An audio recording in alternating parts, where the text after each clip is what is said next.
आई।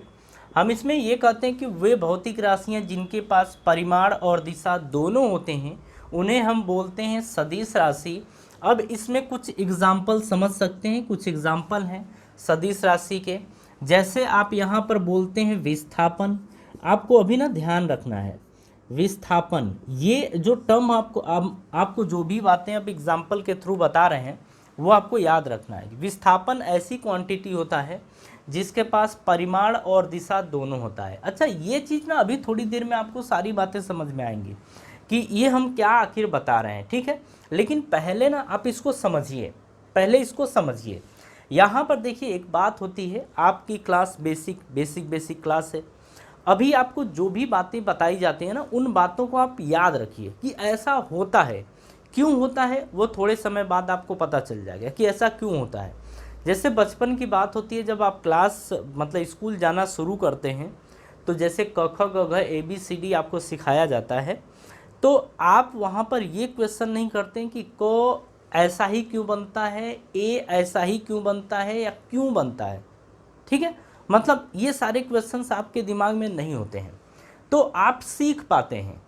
वैसे ही यहाँ की अगर बात करें तो यहाँ पर भी आपको ऐसे ही करना होगा कि सबसे पहले चीज़ों को समझना होगा कि अच्छा ये होता है। लेकिन जब धीरे धीरे आप देखेंगे तो आपको ये समझ में आ जाएगा कि इसको ऐसा ही क्यों बोलते हैं।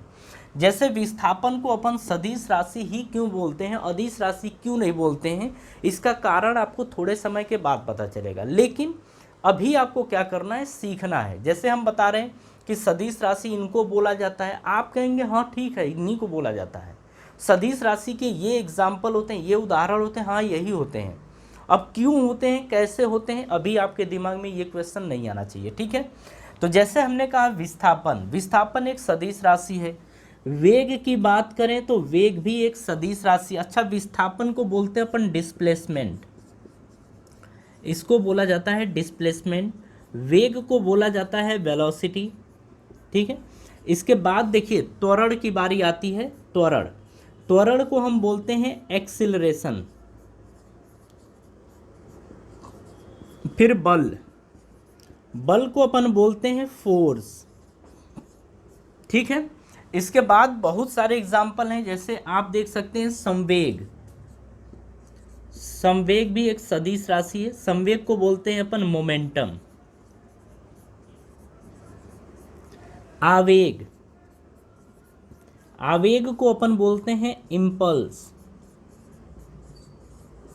और ऐसे बहुत सारे एग्जाम्पल हैं जो सदिश राशि के अंतर्गत आते हैं, ठीक है।